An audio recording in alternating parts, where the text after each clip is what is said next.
This episode of To The Journey is brought to you by Audible.com, offering more than 180,000 titles for smartphone, tablet and desktop. To get a free audiobook of your choice and help Trek FM at the same time, visit audibletrial.com/trekfm. And also by Enterprise in Space, an international programme of the non-profit National Space Society. Find out how you can help science and education and become a virtual crew member aboard the NSS Enterprise Orbiter by visiting enterpriseinspace.org. And if you want to join in the conversation and share your thoughts on this episode, join the Babel Conference, our listeners group on Facebook. Just type Babel, that's B-A-B-E-L, into the Facebook search field. We look forward to seeing you there. Hi, this is Robert Duncan McNeil, also known as Tom Paris from Star Trek Voyager. You're listening to Trek FM. I think it's safe to say that no one on this crew has been more obsessed with getting home than I have. But when I think about everything we've been through together,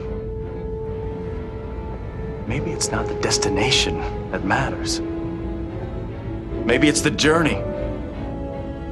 And if that journey takes a little longer, so we can do something we all believe in, I can't think of any place I'd rather be, or any people I'd rather be with. To the journey. You're here. To the journey.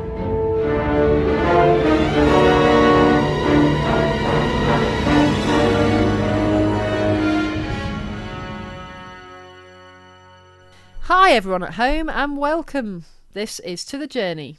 I'm your co-host, Kay Shaw, and with me as always are... Zachary Fruling and... Suzanne Williamson. Well, today we are diving back into... I'm not really quite sure what to say. Diving back into the pits of ridiculousness is what we're doing tonight. That's what we do every time. Are you referring to our epic movie, The Progenitors? I am referring to our epic movie, The Progenitors, of which we are about to attempt to write movie 2. The sequel! We put some great, albeit weird stuff in our movie last We time. did put some excellent weird stuff in our movie. Weirder than Brandon Braga's weird stuff. I'm not quite sure how we're going to equal that or top that, but... You can't top the temporal Hoover. It's just impossible. You can't top the Temple Hoover. Yeah, I feel like we missed an opportunity to name that show Temporal Hoover. But that would have given it away. It would have given it away. And The Progenitors is a good title. It's nice and vague.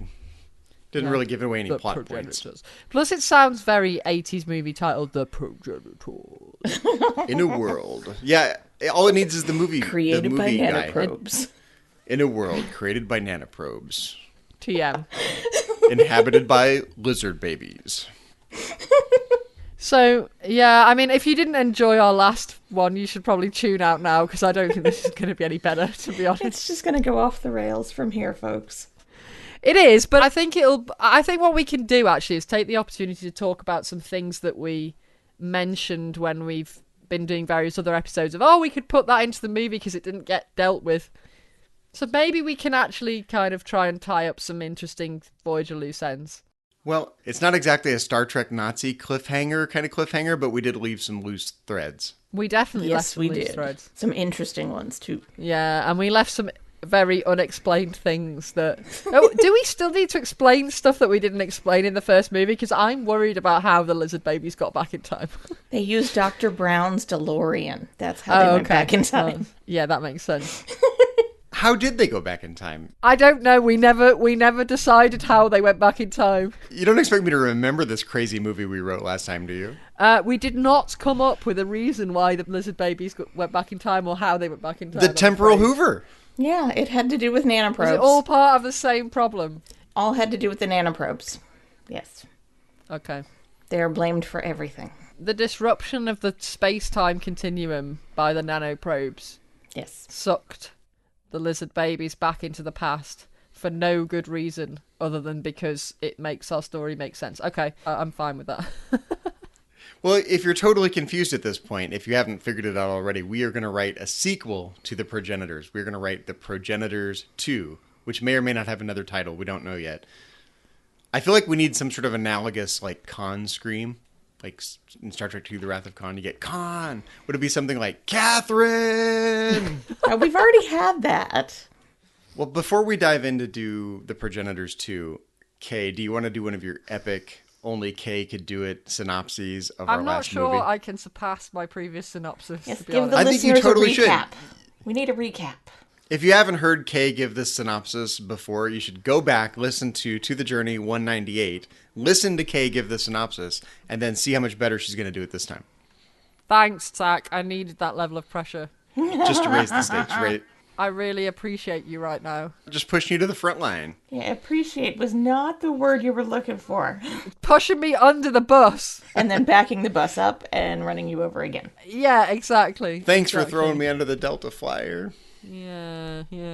Okay. Well, I can't promise it'll be with the same level of energy that I did it last time, but we'll see what we can do. Right. So, after a whole period of time of discussion, the last time we met, when we three last met... Is that what we're calling it, a discussion? In lightning, thunder, or in rain, etc. We're not that far off, actually. Creative brainstorming session. I mean, we are like three cackling witches round a cauldron most of the time, so I'm not sure. That's true. Yes, I am. I don't know if anyone's ever described me as cackly before, but okay. I think we have referred to you as witchy before. We probably have referred to you as witchy, yeah. Plus, you're also your mirror universe self, which we've agreed on several previous occasions. Oh, yeah, I haven't shaved in a while, so... Yes, Yeah. twirl the mustache. Right, so to remind everyone who has listened to it and to fill in everybody that hasn't, here is the synopsis of what we managed to create the last time that we did this. Apologies in advance. Hold on, I'll give you the warm-up. In a world. Take it from there. In a world where Voyager has gotten home, but apparently that isn't enough for us. We want more. More Voyager. So, a month or so later, after we've had time for all of our tearful reunions and promotions and prize-giving ceremonies and etc., Zachary, who is horrible, decided that it was much better that Voyager was to get lost again. So, what we came up with was that the Time Cops, led by Captain Van Damme of the Relativity... This is his name, despite the fact that he is also played by Jean-Claude Van Damme. Why he has the same name as his actor, I have no idea. We need to make it easy for Jean-Claude. Right, okay, fine. So, Captain Van Damme of the Relativity shows up. If memory serves, his first officer was Dennis Alexio. That is true. Yes. First Officer Dennis Alexio. Quite correct. And he says, we're going to take you to the 29th century and we're going to put you on trial for your crimes. Why they have to take them to the 29th century to do this, I have no idea. But apparently... Well, that is key for the plot, so that's what happens. So, off they go to the 29th century. But unfortunately, in the process of going to the 29th century, something weird happens. Don't worry, it's science. You're saying some kind of phenomenon happens? Yeah, it's some kind of temporal hoover. Yes, temporal hoover. So they end up in the Delta Quadrant in the 29th century, but they are at the coordinates where they were when the whole thing with the relativity happened. Yes. Yes, this makes sense, honestly. Makes sense so far. But when they get there turns out to be this planet there that wasn't there the last time. Dun dun dun. In a shocking twist. I think that part is kind of like the teaser from an original episode. You know, like that, and then we get the credits. Like, now we've got into the Voyager credits. It's a long teaser, but anyway. So obviously, because it's Voyager crew, instead of going, oh no, we're lost again in the Delta Quadrant in the 29th century, like, oh, like a planet to poke. So down they go. And they discover that on this planet are the Voth. Which is interesting, because it's like, these guys weren't here the last time. They definitely shouldn't be there. And they walk into the town square and discover there is a giant statue of Janeway and Tom. How big was it? It was pretty big. It's like, every time we do this, I talked about Farscape the last time we did this, and I was fixating on the statue. I'm fixating on statues in Farscape again. You know the bit where Crichton gets frozen into the statue? Like Han did in Frozen in Carbonite kind of thing? Kind of, yeah. He gets turned into a statue with this, like, other woman that he's supposed to have, inverted commas, married. It's some weird thing. Anyway, everyone should watch Farscape. It's brilliant. It's way more wacko than what we're writing. I find that hard to believe. Oh, no, it really is. It really is insane, but it's brilliant at the same time. It's like Star Trek meets the Muppets. To quote Zephram Cochrane, statue? You had to tell him about the statue. Yeah. Don't tell Tom about the statue. So obviously they're very confused about the fact that there's this statue of them. They're like, why is there a statue of us? This is very odd. So, I don't know how they get to this. I'm not sure we established how they get to this, but they then do some backwards genetic engineering like we see in the original Voth episode. And it turns out that after all, the Voth are not evolved from hadrosaurs. They're evolved from the lizard babies that have travelled back in time. Lizard babies! Revelation of revelations. The entire race. So they are originally from Earth, essentially, but not in quite the way that they thought. In a roundabout way. So, it turns out that the reason that this whole situation has arisen is because during the relativity instant, because we had 7 of 9 going back in time lots of times, something happened with her nanoprobes. She dropped some here and there.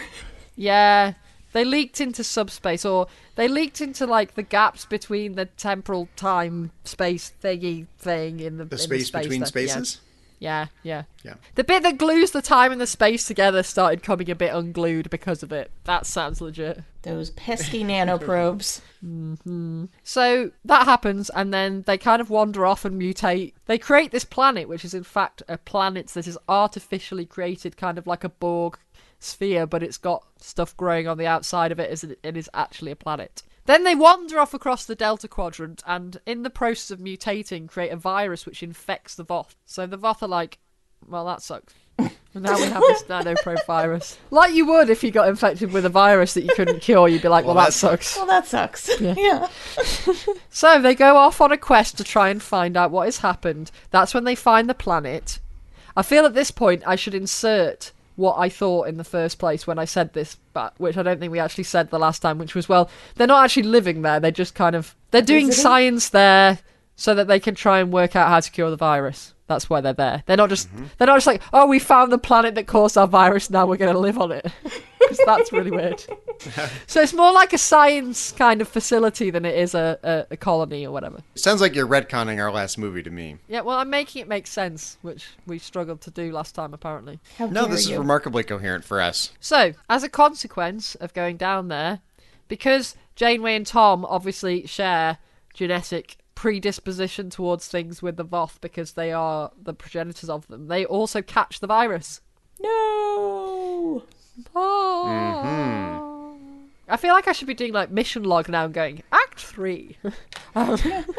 So, I can't remember, is it like they caught the virus like Wyatt's not able to go back to the Enterprise D in that first season episode of TNG? Are they stuck there together because they have the virus now? Is that the direction we went? Kind of like in Resolutions. That kind of like virus thing, they landed on the planet. Oh, that, yeah, virus. sure, like Resolutions too.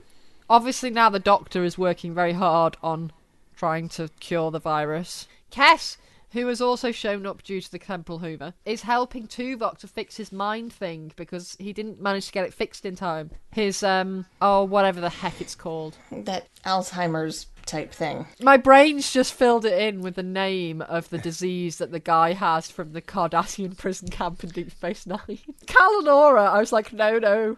But in Tuvok's case, memory doesn't serve. Oh. No. And if my memory serves, that is part of the reason that Neelix gets his long-sought promotion to security chief. Yes, which we missed out of the synopsis last time.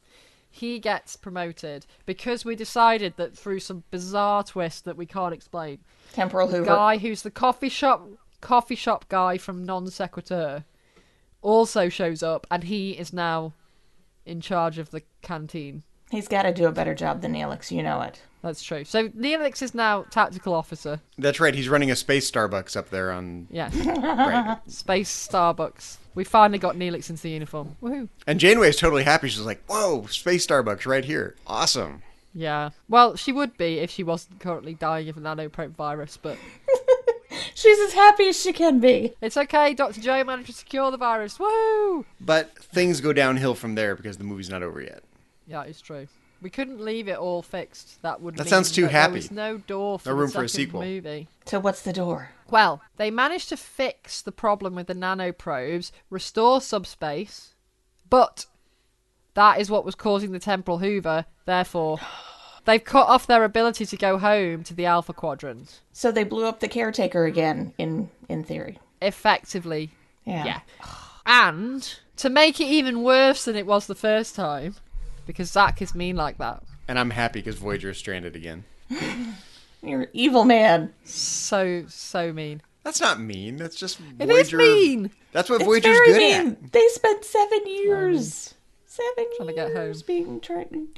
7 of What their Admiral happiest years. Janeway did in order to get them home, and then a month home and they lost again. She's going to show up again and she's going to be like, look, I can't help you guys. You guys are up a creek. Because they're hell-bent on getting lost. You are so up a determined to creek. get lost. So, can't get back to the Alpha Quadrant.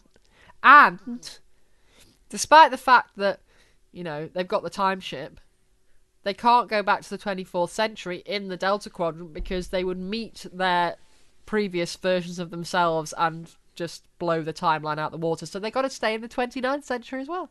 Yeah, very, very Back to the Future. Yeah. Or Very Time Cop, starring Jean-Claude Van Damme. Very Time Cop, starring Jean-Claude Van Damme. You see how we got here, can't you? You can just follow the thread. It's also very older Spock, because older Spock always reminds younger Spock that Yes, universe-ending that is paradoxes will ensue. Yeah. That is very true. So just when you think that couldn't possibly be any worse, because that's worse than our situation we had the first time, Voyager's gel packs also get infected with a nanoprobe virus. And unfortunately, because they don't manage to cure it in time, Voyager gets destroyed. No. Dun dun dun. Dun, dun, dun! So our intrepid crew have to end up on the time ship Relativity with the Time Cop crew. And I love this role reversal because we get to see our Voyager crew being part of someone else's crew, and they still have to give the inspiring one crew, one ship speech. Captain Janeway is now first officer to Captain Van Damme. What happened to Dennis Alexio? Did he get killed in the fray? He's still there, or he can Got, die. like, demoted? Which you decide. We'll decide that in a minute. Let's say he got demoted, so we have to have some resentment. Yeah.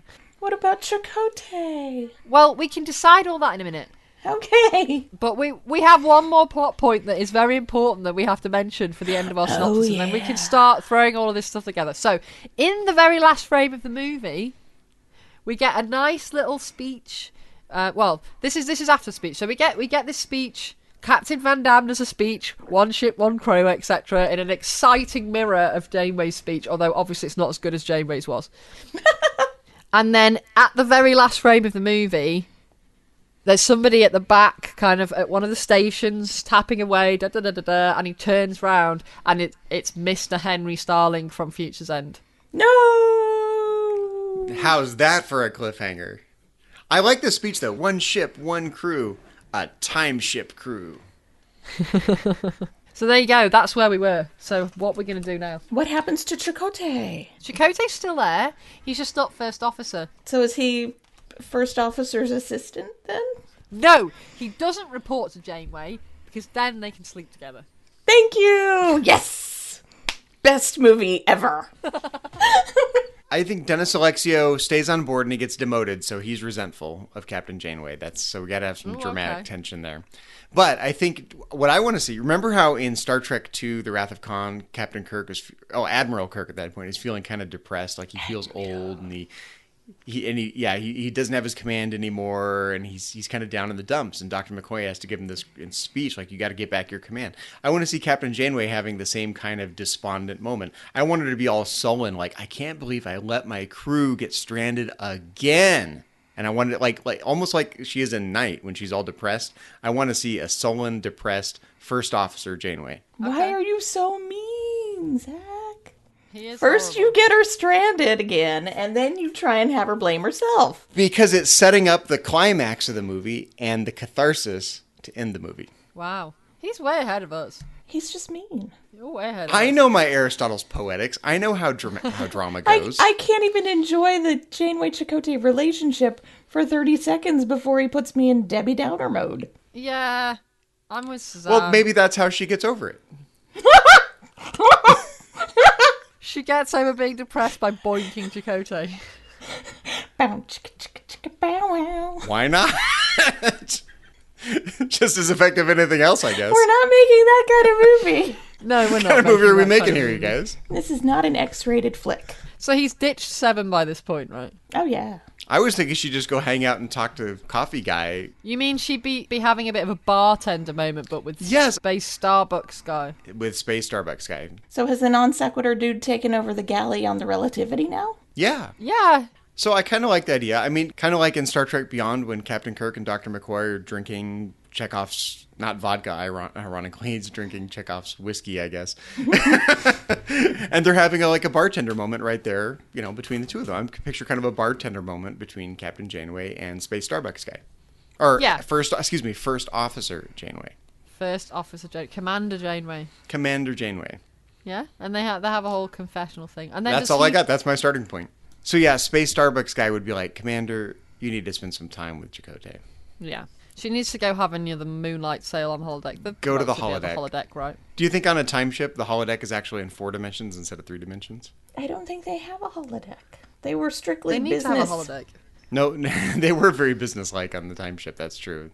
They probably have holo projectors for investigative stuff. Because we see several times through Star Trek where they use the holodeck to run simulations. So they must have something like that. You're saying they run temporal simulations in their fourth dimensional Yes. holodeck on So that the time makes ship. perfect sense that it would be a 4-dimensional holodeck.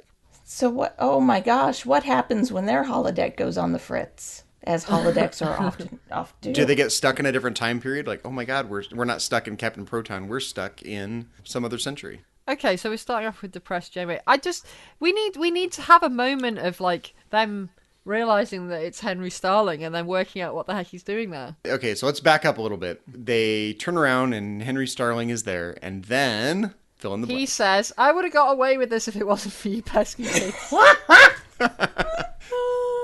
Gotta love a good Scooby-Doo moment. Well, yeah, he's not going to be impressed that they've shown up because he's undercover, isn't he? And they have rumbled him. Are you saying they give him Starling snacks? So my idea about how he ended up there was, at the end of Future's End where he's trying to get away on the Aeon and then they destroy the ship and everybody assumes that he's dead. Yes. He's Well- not dead. He's not. He's ended up in the 29th century. Don't ask me how. It's okay. The Temporal Hoover solves all the problems. Temporal Hoover. Boom. He's in the 29th Temple century. Hoover, boom, he's in the 29th century. Exactly. It's not important, right? Okay, then what? So they go, you're still here. You're still alive. We thought you were dead. Yeah, well, obviously he's there in order to steal technology because that's what he was going there for in the first place, wasn't he? So he's probably just stealing chunks of tech out the ship and just squirreling them away in his quarters.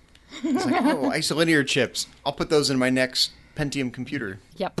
So obviously he's there and he's trying to carry on with his nefarious purposes. I'm not sure how this makes plot, but You don't think he realizes the gravity of the situation and he becomes a loyal and faithful and reliable temporal time cop Starfleet officer? no, because I think he's a capitalist at heart and there's no money in the 29th century, so he just wants to go home. That's one hell of an identity crisis if you're a capitalist at heart and there's no money anymore. Yeah. What if he's not a human to begin with? Oh wow, I like this idea. And maybe carry on. Maybe he's a changeling. Do you know, I really like this because I actually wrote down, when we did our Ask Me Anything episode, we got a comment, I think it was from Josh, about wouldn't it have been cool if, in order to have links back to the other series in Voyager, that if we'd had one of the, however many changelings it was that got sent out from the founders show up in the Delta Quadrant? So, to recap, it sounds like, is the real Henry Starling really dead and this is not the real Henry Starling? This is the shape-shifting wannabe Henry Starling? Is that what you wanted to Is do, that or what did we're you sa- want is him that what to we're be saying? a shapeshifter all Or the was time? he a shapeshifter He all could have been a along? shapeshifter all along Wow, I like that. and trapped in the past. As Worf would have said, some type of guerrilla war? So is he one of the changelings that got sent out from the Gamma Quadrant then? He could be. I didn't quite think it all the way through. I was just like, Okay. changeling. I like that as an idea though. A capitalist changeling. Capitalist changeling. Could happen. Well, maybe he's not so interested in the money then. Maybe he's more interested in the power, because that's what the changelings seem to be interested in. At least some of the changelings seem to be interested in the power trip. I think that's true of Henry Starling, right? He was not so much into money. He had all the money already, right? He was already rich. Yeah, he did already have all the money. It was a power trip for him. He kind of wanted to be rich and famous, I think. Maybe he was just trying to take over the Earth, I don't know. Yeah. It probably makes more sense then that he was sent there by the founders to take over the Earth. Got in rich the and past. famous standing on the backs of the lizard babies. Are we rewriting First Contact now? So I feel like we're down in the weeds a little bit. Like we gotta step back. Like, what's the plot? What's happening in this movie? We're trying to figure out how to get home. Yeah, we're trying to figure out how to get home. So Henry Starling is a shapeshifter. We've got depressed Captain Janeway. We've got demoted former First Officer Dennis Alexio. We've got all this weird stuff we described in our synopsis, and now they've got a problem to solve. They've got to figure out how to get out of the 29th century. I've just figured out how they get home, but I don't think we want to talk about that yet. Well, No, that's at the end of the movie, right? Yeah, I do know exactly how they're going to get home at the end, though. I've just worked it out, but we can't talk about that yet. well, since we have a shapeshifter now, the Vorta have to be around somewhere. Yes, at least because one of the them. other thing that we discussed was we have to have V races in our movie for no reason Yes. other than because we thought it was funny. Well, insofar as the Vorta are kind of like the little minions of the founders, I think Henry Starling's little minion guy, the guy who's like firing the little phaser at the Voyager crew back in the 20th century, he's really a Vorta then. Yeah, Okay. that works. The stage is set. The stage is set for some plot. The die is cast. We have our players. What do they do? I do believe a couple of episodes ago we made this promise that all of the V races are going to make an appearance in our new movie. Well, that's where we were, well. wasn't it? So where are the Vaudois? The Vaudois, the Vaudois, the Vidiians. the Vidiians. So, the new caretaker apparently had a thing for Vs. Oh, we've totally ruined a possible chance to, incorporate the Vidiians at the end of the first movie. I've just realised. We should have had the Vidiians come in and cure the virus. Oh, yeah. Because the Vidiians had a cure for the virus on Resolutions, and they've now cured their own virus by this point. With the because help it's of the 29th think tank. century. Oh, yeah. Because if they hadn't cured their virus by now in the 29th century, they wouldn't be around anymore, would they? Another 5 centuries of the phage, they'd all be wiped out, I think. Yeah, they'd be dead. The Vidiians without the phage are kind of meh, aren't they? Because that was their whole shtick. Now they're not trying to steal everybody's organs anymore. Without the phage, they could get back into their literature and their arts and all of that other stuff that they had before. The phage destroyed their culture. So you're saying we get to see similar to the Vaudois, we get to see the re-emergence of true Vidian culture. Yes, Yeah. but unlike the Vaudois, the Vidians are cultured and not evil, sadistic people. Lots and lots of Vidian classical music on the Vidian version of 10 Forward. The Doctor's going to love Yes, that. and the Doctor can sing along with it. They'd come up with little tunes, little ditties he could perform. But what does that have to do with the plot of our movie? It's just a subplot. It doesn't have to really do much with Since it. when do subplots in Star Trek have to make any connection to the regular plot? Right? Exactly. This is the B plot. The Vidian B plot of our movie is that the Vidian culture resurges. They rediscover their Vidian classical music, and they have a concert in Vidian 10 Forward. With the Doctor. Yes. With the Doctor singing. It's a great scene. I will grant you that. It would be very Because the interesting. Doctor needs something to do because the nanoprobe virus has been cured, so he's, sitting around sickbay, twiddling his thumbs. Twiddling his thumbs. That's what happens when you cure all the diseases, put yourself out of Exactly. business as a doctor. I know doctors. They make a lot of money not curing diseases. There's bound to be another crisis shortly. I'm sure there is. I don't know. I keep throwing you these depressing ideas out for our movie, so I'm a little gun shy now. Phaser shy. Stop being depressing. This is the difficult middle part of the trilogy, isn't it? Well, that's right. Middle parts of the trilogy are always difficult. We should look at the great trilogies of Star Trek past. Okay, so we've got Star Trek 2, we've got Star Trek 3, which is like the middle of a trilogy, and then we've got Star Trek 4, which kind of bookends the trilogy, although they kind of continue it in Yeah, Star but Trek we 5. haven't lost anyone on the Genesis planet, so... So are you thinking our movie is going to be a little more like Star Trek 2, a little more action? We're going to have like space fight inside of a space nebula, that kind of thing? Is it that, or is it more like Star Trek 3 in the sense of a middle part of a trilogy? We haven't figured out what our problem is yet, have we? We need to find a problem to solve.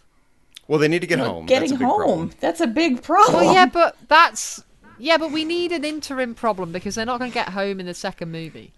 Okay, the interim problem is the Vaudoir. I honestly don't think we need a huge plot. I want to see the character interaction. I want to see the Voyager crew, which are mostly Starfleet, a little bit of Maquis in there, former Maquis. I want to see them have to integrate into someone else's crew with a tables turned. I think that's an interesting character stuff, and I don't think we need a huge plot to make that interesting. But then how do we work the Vaudoir in? Because they could be coming and like, oh, here's a dicer ship. We're going to try and take this one, like we tried to take the Voyager. It's That's smaller. true. We could do it. They could be trying to steal a time ship. So the Vaudoir trying to steal a time ship is like the main bad guy, the main threat of the movie. Yes, because then they could use the time ship to go way back in time and defeat their enemies so their world doesn't get destroyed in the first place. First time, A yes, trick they learned I from like the Borg that. 900 years ago. Okay, so we need to know how to stop the Vaudoir. Yeah, I mean, I think that they should get the time ship, at least to start with. You know, a bit like in Basics. Got it. We need like a fake out. They've got the ship kind of thing. No, I see where you're going. So the Vaudoir managed to capture the time ship. Yeah. And they marooned this hybrid time cop / Voyager crew, which is really Starfleet and Maquis, so a pretty complex group of people. They're all marooned somewhere by the Vaudoir, who have taken the time ship. Yeah. Okay, that's a big problem. Because they have the overall problem. How do you get... I like this. This is like nesting dolls here, right? We got the big problem, which is how do we get back from the 29th century? The problem inside of that is, in order to do that, we got to get our time ship back. Yeah, but are we going to leave some people on the time ship hidden like that happened in Basics? Are we just going to rewrite Yes, Basics? who would it be? Henry Starling. Henry Starling. Henry Starling. Because he disguised himself as a bin or something, or a plant, or... Exactly. Because he's a changeling. He's a changeling. This works. Henry Starling is the chair. Yeah. Or just a bucket of goo. The chair. What is this random bucket of goo doing in the... So, Henry Starling's disguised himself in order to stay on the ship. This works. I like that. So now he's got to be the good guy and save everyone. Is he going to do that? You're saying there's a bucket by the tactical station? It's like someone's like, spitting tobacco juice in it or something? Spittoon. Henry Starling That's is just Henry. the spittoon. Oh, wow. I love this. So, is it just going to be... Because obviously we had the Doctor stay last time. Are we going to have him stay again? No, I think we should mix it up. We don't want to... We want to create a parallel to what happened before, but we don't want to, duplicate it, right? Because I think the Doctor ended up staying... That was before he had his... Because he didn't have his mobile thingy. emitter then, did he? Mobile emitter, yeah. Thank you, mobile emitter. I was pointing at my shoulder, folks. Which he gets in Where the Future's mobile End emitter should be. from Henry Starling. Mm-hmm. Is it reaching too far to say it would be Henry Starling and Space Starbucks guy? How would he hide, though? Yeah, he's a big guy. It could be Tactical Officer Neelix. Yes, wouldn't it be awesome to see badass Neelix? I want it to be someone from our crew, because otherwise it's like just other people saving the day. I like the idea of Tactical Officer Neelix. Like, he gets to be badass and wield a phaser and take the ship back. Mm-hmm. Yeah. Kind of like Lon Suitor. Yeah. So is Neelix going to die? No. We're not going to kill Neelix. No major character death, thank you. No major He's character not a death major in our movies. character. Lies. There are major character deaths in Star Trek movies. Yeah, but they've Don't sucked. make me mention Spock and Data. Progenitors 3, The Search for Neelix. Spock gets better. I can kind of picture, like, Neelix is like, it's my moment in the spotlight. I'm going to retake the ship. And he grabs his phaser rifle. And he goes around the corner to retake the ship, or at least the quarter, from the Vidiians. And he gets shot. And that's the end of Neelix. That's terrible. Like, so much for Neelix. 15 minutes of fame. Cup of coffee in the big time from Space Starbucks Man. Is it because the phaser rifle was Henry Starling? It misfired, like some shoddy 29th century No. technology. Henry Starling was the phaser rifle. It wasn't actually He was a phaser hiding. rifle. It's not a real phaser rifle. Ah. Henry Starling. I was just thinking it would be tragic. Like, I'm going to be a hero. It's my big chance. I'm a tactical officer now. And boom, he's dead. I don't he's. know how I feel about Bye, that. Neelix. It's just, I just thought it was a hilariously tragic scene. It is hilariously People tragic. would not but I'm be not sure how I expecting feel it. about it. I don't know. Well, that's what the sequel of this one is for, like Star Trek 3, The Search for Neelix. But he's dead. There's no search. There's no Genesis planet to throw him onto. Nanoprobes. No, we fixed the nanoprobes. We thought we fixed the nanoprobes. Nanoprobes fix anything in Voyager. So you don't like my... Only if he turns out to not actually be dead. I'm happy with that. I think it could be a total red herring. Absolutely. How can he not be dead?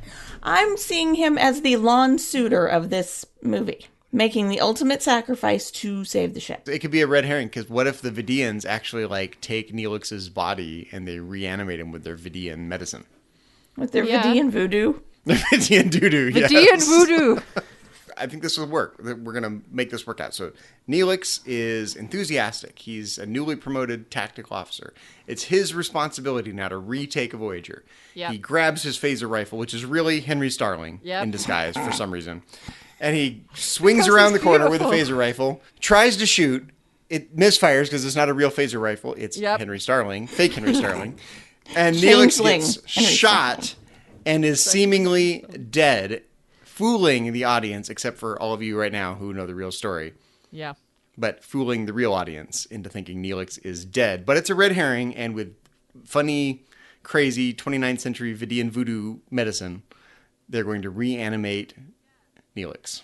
But how do they get Neelix off of the relativity? Well, they're going to get the relativity back because Henry Starling's going to save the day after Neelix dies. Okay. So Neelix is just seeming dead there on the ship, not taken by the Vidiians yet. Well, he is dead. So Henry Starling, when the Vidiians were on the ship making music with the Doctor, made friends with some of them, is what you're saying. So that's an important point. He's actually dead. He's not just seeming dead. He's actually dead. Yes. Okay. Temporarily dead, but As dead dead as you can nonetheless. be if you're brought back to life. Yeah. Yeah. So in the brilliant twist, Henry Starling retakes the ship from the Vaadwaur. How's this going to happen? With the help of his Vidiian friends. He gets shapeshift into a Vaadwaur. Mm-hmm. Yeah? He has that power. He could kill the captain, Vaadwaur captain, and shapeshift into him. Yes, and that we made it sound way too easy. But how does he work? How does he do that? What are the mechanics? How does he weasel his way into doing this? He could hide in the captain's quarters as a chair or whatever. So literally, Henry Starling is the chair. Yeah. He has to be the chair at some point. I was kind of joking, but now we've made it a thing. Henry Starling is the chair in the captain's quarters. When he's not the phaser rifle. It's better than being the spittoon. Yes. So now I'm kind of picturing it. So like the captain, the Vaadwaur captain, like goes into his quarters and he's like ready to sit down for a nightcap, and he like goes to the replicators like give me a Vaadwaur nightcap, and he sits down in the chair, which is really Henry Starling, and then Henry Starling surprises him and morphs in some way from the chair snaps into his neck. Like does he like envelop him like the Blob or something? Yeah. Like, do you see the scene of, like, the Vaadwaur captain kind of fading into this shape-shifting blob of goo? This, it could be a terrifying scene, like Chekhov going, with a thing going into his ear, could be melting into a blob. Yeah, that would be very cool. And that would become a meme forever, like, hashtag Henry Starling is the chair. When he's not the spittoon or the phaser rifle, he's the chair. He's everywhere. Watch out, Jeffrey Combs. Okay, so I've done my best to drive this plot forward. Is that what you were calling it? Yeah, we've got some plot developments. Neelix is dead. Henry Starling was the chair, but now he's killed the Vaadwaur captain. So he's posing as the captain. This sounds like a crappy plot, at least. So after all of these hijinks, we have Henry Starling has shapeshifted and replaced the Vaadwaur captain, and he is in command of the Vaadwaur ship. Yep. So it's Henry Starling to the rescue. Fake Henry Starling. Yeah, so he's now got to try and, like, manipulate it so that they go back and get everyone and get the ship back, but I'm not quite sure how he's going to do that. How does he do that without everyone, like, being onto him? Well, I mean, they're not going to know that he's a changeling, and they probably haven't even ever come across changelings, so they're not going to suspect it, are they? They're not going to know. I feel like if it's the Vaadwaur, we got to get a subspace corridor in there somewhere. Well, that's how they sneak up on the relativity. Just Right. right out of a corridor. Yep. But do they use it to get out of the conundrum? Like, does he take the ship into a subspace corridor or something like that? I think if the Vaudoir, surprised the relativity at first by popping up out of one, you don't need to see it again. I am just having a whole thing now where I'm like, what if the Vaudoir's subspace corridors in the first place were caused by the nanoprobes? Just in a whole weird, because like Braxton in Future's End, he does this whole speech about A causes B causes C causes A. I needed to clarify a point here. I think we are on the time ship. We are not on the Vaudoir ship. We are on the time ship, right? Yeah. Okay, so... Yeah. So now what they're going to do is they're going to try and take the time ship, or what the captain would have done if he was still there was to take the time ship back so that they can go before the Vaudoir planet gets destroyed. Yeah? Yes. Yes. So he's got to look like he's doing that, but then somehow sabotage it so it doesn't and happen. hook up with the Vidiians to get the rest of these guys off the ship. Yeah. And save Neelix. Yeah. Well, yeah, but that happens afterwards. Because that's just like a side thing. Oh, we can fix him. Like the happy ending. Like, oh, Neelix isn't really dead. Yay, we get in the movie. High note. They live happily ever after. They have a little chuckle on the bridge. Ha ha ha. And then the movie ends. I'd be like the original series. Yeah. Yeah, so he does a fake trying to get there, but he's actually taken out the bit that makes the time ship actually work and hidden it in his back pocket, which he obviously has because he's made one because he's a change. Yeah, he just turned into a back pocket, right? He's turned into a back pocket. He was tired of being the spittoon. He didn't have a back pocket. He turned into a back pocket. So, yeah, it doesn't work. And then that's when the Vidiians show up. He doesn't have any plan beyond stopping them going back to whatever century they need to go back to stop their thing from dying, their planet from dying. I don't know. I don't remember exactly. Yeah. I don't know. I'm still kind of dwelling on this end scene we were just describing of, reanimated Neelix having a chuckle with everyone on the bridge. We're not there yet. I know, but we need to get there. I'm anticipating it. I can picture this little scene, though, where it's like, no, it's important. I was We picturing need the scene middle where part first. someone says, oh, Neelix, you're kind of a crappy tactical officer. And he goes, oh, Captain. And they have a laugh,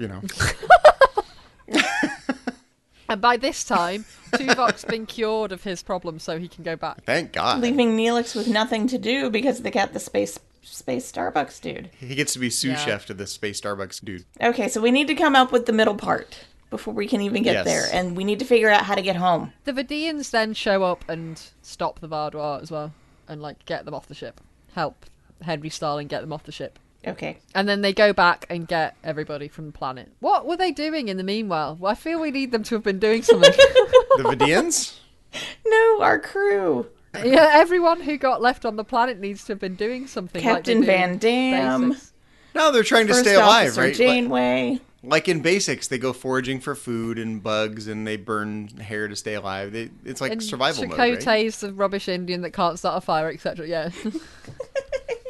Not all the Voyager tropes. No, it needs to be something better than that. But they need It something. needs They're to on be the planet. something They're more stuck. interesting than that. They need to find something interesting on this planet. Yes, I agree. Because How about, right, because now we've tied up loads of loose ends. I know they still need to get home, but we've tied a bit too much up. We're not really leaving any cliffhangers. So I think we need to have something on the planet that they need to then solve in movie 3. so we need some interesting mystery, some object, some phenomenon Yeah. on this planet. Are you thinking Guardian of Forever? Or are you thinking be. some sort of device? Or are you thinking some person? If it was the Guardian of Forever, they could just go home, though. Yeah. So. Well, they'd have to talk him into it. Well, yeah, but I mean, they'd have a good reason for doing it, wouldn't they? Because they're like, well, that's where we're supposed to be, not here in the wrong place and time. And he'd be like, yes, that makes sense. Off you go. Away with you. No, the Guardian of Forever would say something cryptic like, I am the beginning of the end, and this is the middle of the entire thing. I don't know. I am the walrus. Yeah, there's still another movie yet. I can't send you guys home. You've still got another part of the trilogy yet. Yeah, he'd be like, I am, you are, we are all together. I am the walrus. I am the Eggman. The Guardian of Forever reciting Beatles lyrics would be awesome. That would be pretty awesome. He's obviously been watching a bit too much 1960s on his screen or whatever. Okay, so, yeah, maybe it is the Guardian of Forever then. But he's like, you can't go yet. You're here because you have to do something important. But how does he say it? No, that was too simple. Like, you got to do it in Guardian Forever You speak. can deal with that bit. Okay, so I got to come up with a line. So the Guardian of Forever is there, even though he's not supposed to be. Like, whoa, there's another Guardian of Forever, and it's right here. Wow, this is interesting. Okay, like I read about that in a history book once. Okay, so Guardian of Forever, and he says something like, "The time is not now. Your destiny is last week." Yes. What? You're confusing me. Well, the Guardian of Forever is so cryptic. He is cryptic. Is the Guardian of Forever really Q just messing with people? I feel we need Q to show up in this set of movies. We're always invoking Q, like, oh, Or let's we have can Q, and it'll save be Q fun. for the next one. Maybe we could have Q show up at the very end. Yeah. Maybe Q jumps out through the Guardian of Forever. No, I got it. The Guardian of Forever would say something like, I have the power to resolve the situation, but the time is not now. Your work is not complete. And then Q jumps back through the Guardian of Forever and cuts Is the he end. naked or is he fully clothed? This is not the Terminator movies. You can jump through with clothes on. I know, but if he's stripped of his powers, he's usually naked. No, he definitely has his powers still. Okay. Q, the Terminator, stripped of clothing, jumps through the Guardian of Forever. Steals Bill Paxton's clothes. Okay, so Q's now there. Excellent. I like this. So, again, it just feels like, a bit of like, whoa, the Guardian of Forever came out of nowhere. Why did that happen? That's my sense of this Guardian of Forever angle. We don't know why he's there yet, but we'll explain it in movie 3. That's nice punting. Good job. You don't need to know why yet. Don't know. It's a great All will scene, be but revealed. we'll figure it out next time. We didn't know why Henry Starling was there in movie 1. You But are now a we writer, do. aren't you? Like, I don't have to figure this out now. That's for the next one. That's the next one. You gotta leave loose ends, Zach, otherwise where are we gonna pick up next time? I feel like you could totally write television. It doesn't need to make sense. I could write episodes like Threshold, yeah. Or Enterprise. Space Nazis? Put them in. Let's figure it out next Sounds season. good to me. So we've got the Guardian of Forever. The time is not now. They've got more work to do. We have the Vidiians. Who are Yes. using their voodoo to bring Neelix back to life. Yeah. Henry Starling turned into a gun, then turned into a chair, then turned into a back pocket, and retook the ship. You No, he forgot was the a spittoon to start with. I forgot one. Yep. Can't forget the spittoon. This is like a great sequel action movie. This is like Star Trek First Contact, where they have to retake the ship, grab the phaser rifles, and retake the ship. This Yeah. is mostly an action movie without a lot of depth. We've been Nobody's describing. broken the Prime Directive yet, though. We're gonna have to do And that in nobody's movie 3. drank tequila. Maybe Janeway drank tequila coffee in the Ew. space Starbucks with... That would be grim. That would be disgusting. She was And I love drinking Irish tequila. coffee. Yes, She was drinking definitely Irish coffee. There's a Talaxian worm in my tequila. Oh. Ugh. Oh. That's ew. good. Eat it. It's good for That's you. nasty. Are there any things that we've missed? Well, I feel like it needs some heart, right? The two things that strike me as having some heart are Captain Janeway at the beginning of the movie being despondent, which we didn't really deal with because she's now Commander Janeway and she's got everyone stuck again. So we didn't But really follow up on that. Chakotay is healing her. Well, okay, so Okay. it sounds like we've got the resolution to the first conundrum here, which is now Commander Janeway is despondent, but she's being taken care of by Chakotay. But what the movie's missing is a Neelix is dead cry fest. Yeah, we need to have a Neelix is dead cry fest. Okay. So Henry Starling tells him Neelix is dead, not knowing the Vidiians are working their voodoo. Yeah. Right. So then everybody's Now like, we're talking. no, not Neelix. Oh my gosh. And then the Vidiians show up with Neelix. He's like, And I got Neelix just better. strolls onto the bridge and is like, what did I miss? So you're saying while they're in the middle of the cry fest, like it's like they're in the middle, they're bawling tears Yes. out because Neelix is Yes. dead, and then they show up, and then Starling He shows up shows with the up. good news, and Yeah. they turn around and Neelix is there, like, oh, it's Neelix. Whoa, how did that happen? Yeah, what did I miss? I can kind of live with that. I mean, you don't get to live with the pain of losing Neelix very long. But we've thought that Neelix has been dead for a little while because we've had the whole... You don't want to see them like going through Neelix's quarters and like doling out his belongings, like, Harry, you can have his Talaxian fur fly, and Let me give this apron to Zach because he wants it. oh yeah, I'll take that. Yeah, and the hat. Gotta have that. Did you ever see the deleted scenes from Nemesis when they're going through Data's quarters No. after Data's dead? That's what I'm kind of picturing, like they're going through Neelix's quarters. So glad I've never watched that. Oh, it's sad, and it's That like would I think kill me. If memory serves, Worf gets to adopt Spot. Oh, you're joking. Aww. I don't think so. I think... Tell him he's a pretty cat. But can't you picture the scene kind of working for Neelix? Like they're going through Neelix's quarters, giving away all of his weird Talaxian stuff? Yes. The stockpile of Leola root. That would be far funnier. Yes. What if they pull out some kind of like weird flashing relic and they're like, what is this? What is it? I don't know. We'll find out in movie 3. We'll find out.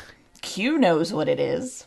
Q knows what it is. Yeah. This sounds like the end of a really bad 1960s television show. What Yes, it is does. this mysterious thing in Neelix's quarters? Find out next time in The Progenitors 3. It's like a cereal. Are we actually just writing Voyager Season 8 now? And we're still on the time ship, so we haven't Yes. solved the overall problem. They haven't got back to the 24th century. No. Are we going to end the movie and they're still in the 29th century, still on the time Yes. ship? Is that what we're saying? Yes. Because Okay. how they get back is the last movie in the In true middle, second movie in a trilogy form, we have punted all of the heavy lifting to the next episode in the sequel. Yeah, but everybody's going to come and watch movie 3 though, aren't they? Oh yeah, because they want to know how they're Everybody's going like, to get oh, back. I need to see how this is going to play out now. If they're going to get So back. you're basically not optimistic at all that people are going to want to see our movie number 2. They'll go and see it because the first one was brilliant. Yeah, they want to know why is Henry Starling there. Okay, so I feel like we've kind of wrapped it up. I think, Kay, we're going to throw you under the bus once more Oh, and make no, you I give a can't. synopsis of the entire movie. You're the only one of us who can remember all the details. I suck at that. Where did we even start? We started with Henry Starling being a surprise revelation. That's where we ended Yes. the first movie. So we picked up, and it's like, whoa, it's Henry Starling. Okay. So they're like, oh my god, Henry Starling. And he's like, I would have gotten away with this if it wasn't for you pesky kids. The Scooby-Doo scene. Got it. Scooby-Doo Okay. scene, yeah. Captain Janeway's all depressed about having got everybody lost again, even though it wasn't necessarily her fault. That's my attempt to make a moody, depressing movie. Okay. Yeah. So she's hanging out in the mess hall with Coffee Dude, drinking potentially tequila-flavoured coffee. I'm not quite sure how that The works. obligatory And he's like, bartender scene. you should totally go hang with Chakotay and he'll make it all better. So she goes to do that. And apparently Chakotay does. He does. Yeah. Okay. Yeah.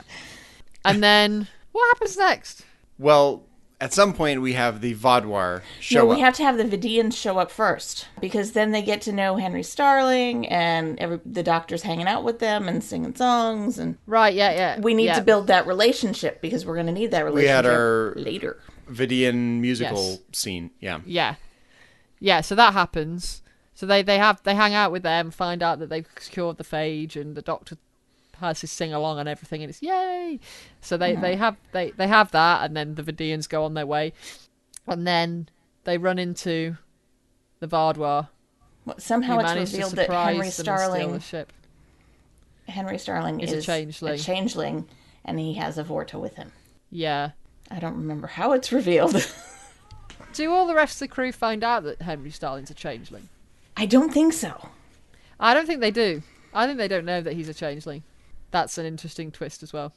And obviously they trust him at the end because he saved the ship from the Vaudouar. But he saved the ship. Is he a good changeling like Odo? We don't know yet. We're going to find that out in movie Shit. 3. Yeah, that was just him trying to do what he needed to do. Not necessarily for the good of the crew, just what he needed to do. So at the For end himself. of the movie, he really could be like an evil changeling, and he has these little goo-shaped changeling tentacles, and he kind of wraps them together and goes wah ha ha ha ha, like Excellent. quietly. Excellent with his little changeling tentacles. It's C. Montgomery Burns now. Excellent. Yeah. It's all working according to my plan. I don't know. That sounds so ridiculous, but Yeah. So he and Neelix managed to stow away on the ship when the Vaudouar steal it and strand everybody. freshly promoted tactical officer Neelix. Freshly promoted tactical officer Neelix, who managed to stow away because he was having a bath at the time. Not because of his tactical cunningness. No, No, he was having in a the bath, bubbles. and they didn't realise he was there because they looked in the quarters and they're like, oh, nobody here. He's like, oh, something's happening. I better put my tactical uniform back on and grab my phaser rifle. In a heroic stand, Neelix tries to save the ship, but it turns out that the phaser rifle he grabbed is Henry Starling, and it doesn't work, so Neelix dies. Yeah, and I want to emphasize, this is like Neelix's moment in the spotlight, his Yes. 15 minutes of fame, right? He gets to grab his phaser rifle and go try to retake the ship, and it's an utter failure, and he gets shot. Yes. He's a terrible tactical officer. Yes. But Henry Starling then manages to slither away and go and hide in the captain's quarters as a chair, and then he kind of eats the captain. I don't quite understand. Kind of like the Blob.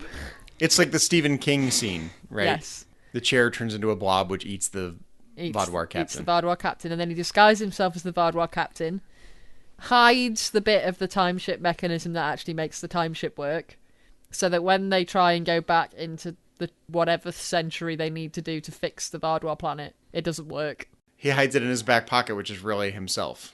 Yes. Yes. He hides it in himself. Yes. He does. And then the Vidiians show up and are like, oh, these Vaadwaur, they've been such a pain all the time you've been gone.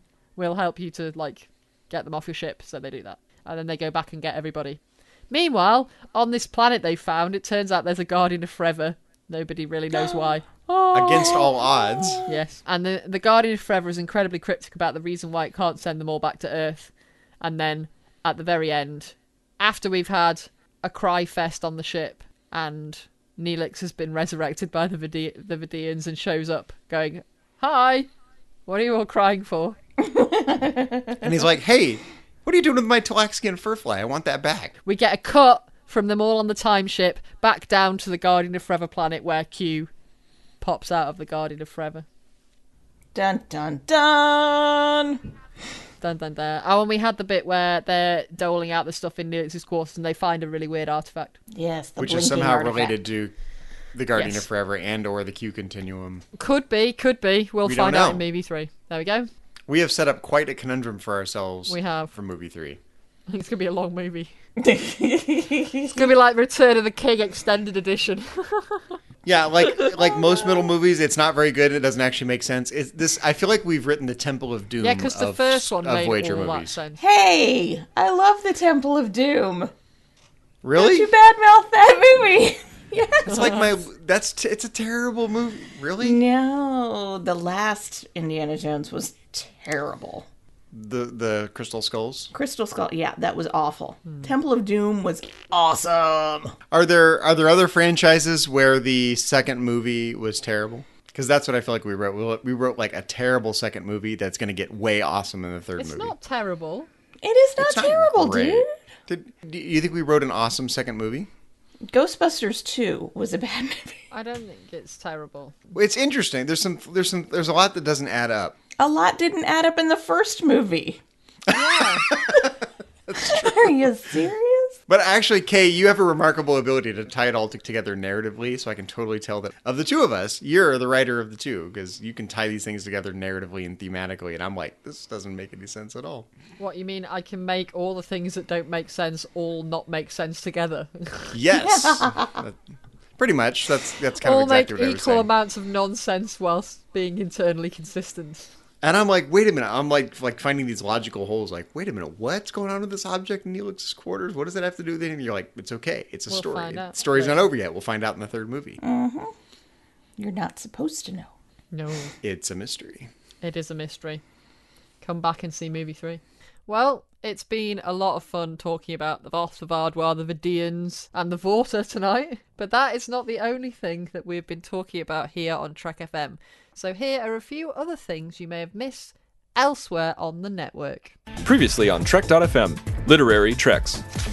McCoy eventually gets command of the Enterprise, and one of the reasons for this is that he makes little comments to Kirk occasionally about how he has a cushy job. You know, he's got, this nice comfortable chair he can sit in, because McCoy at this point, he's got a lot of people getting sick on the Enterprise. There's colds, there's broken legs or whatever. I mean, there's just, for some reason, sickbay is busy. The 602 Club.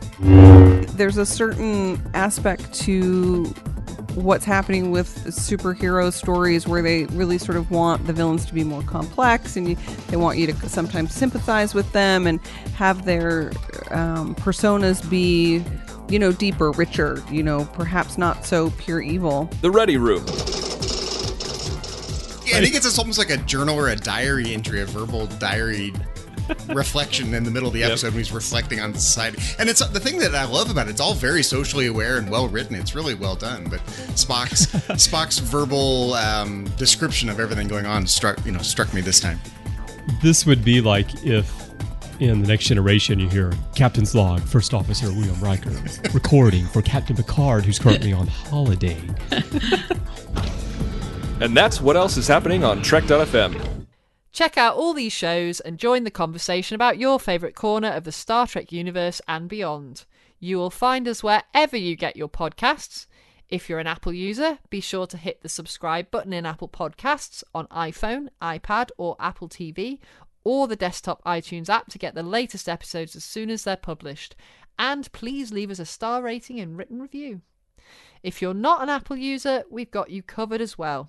You can find our shows on Google Play Music, Stitcher, TuneIn, Spreaker, SoundCloud, Windows Phone, in most third-party apps, and you can also stream and download the MP3 file from our website or grab the RSS link. We'd love to hear your thoughts on today's show, and there are many ways for you to do that. The best place to join the larger conversation is the Babel Conference, our listeners-only group on Facebook. Just type Babel, that's B-A-B-E-L, into the search field on Facebook, and it should come right up. If you'd like to send us an email, you can use the form on our website at trek.fm/contact. Choose Message to a Trek.fm show and select To the Journey. That will come right to us. You can also find the network on Twitter at TrekFM and on Facebook at facebook.com/TrekFM. Kay, if people would like to know if you're really a changeling, where can they find you? Well, they can find me in the Babel Conference. And if they want to look me up on Twitter, my handle is Choco Weeble. So, Zach, when you're not dying during your heroic moment, where can our listeners find you? Well, you can find me elsewhere on Trek.fm as co-host of Metatrek's Trek FM show on Star Trek and philosophy, along with my co-host over there, Mike Morrison. You can always find me in the Babel Conference if you'd like to talk about Voyager with me over there, and you can find me on Twitter. My handle is just my name, at Zachary Fruhling. That's Zachary, Z-A-C-H-A-R-Y, Fruhling, F-R-U-H-L-I-N-G. And how about you, Suzanne? When you're not busy negotiating with the Guardian of Forever, where can our listeners find you on the interwebs and around the Trek FM network? Well, you can find me occasionally popping up in the Babel Conference, or track me down on Twitter. My handle is at KJaneway8. Well, if you'd like to help us keep all of our shows coming to you each week, you can become a patron of the network through Patreon. Visit patreon.com/TrekFM, that's patreon.com/TrekFM to get all the details. Perks include early access to episodes, exclusive content, producer credits, and many more, all available through our special patrons website, Patron Zone. It requires a great deal of money to produce, host, and distribute these shows each month. We really appreciate any support you can give us, and we hope you'll join the team. Again, you'll find all the details at patreon.com/TrekFM. Well, we have a few amazing people we'd like to acknowledge. First off, being the founder and publisher of Trek FM, C. Brian Jones. Our executive producers, Matthew Rushing and Kenneth Tripp. Aaron Harvey, our art director. Richard Marquez, our production manager. And Brandon Shea Matala, our Patreon manager. And a really huge thank you goes to our associate producers, Bruce Lish, Ju Kim, Richard Marquez, and Patrick Carlin. Thank you! So join us next week when I will be disguised as the phaser rifle, Suzanne will be disguised as the chair, and Zachary will be disguised as the spittoon. But until then, this has been To the Journey.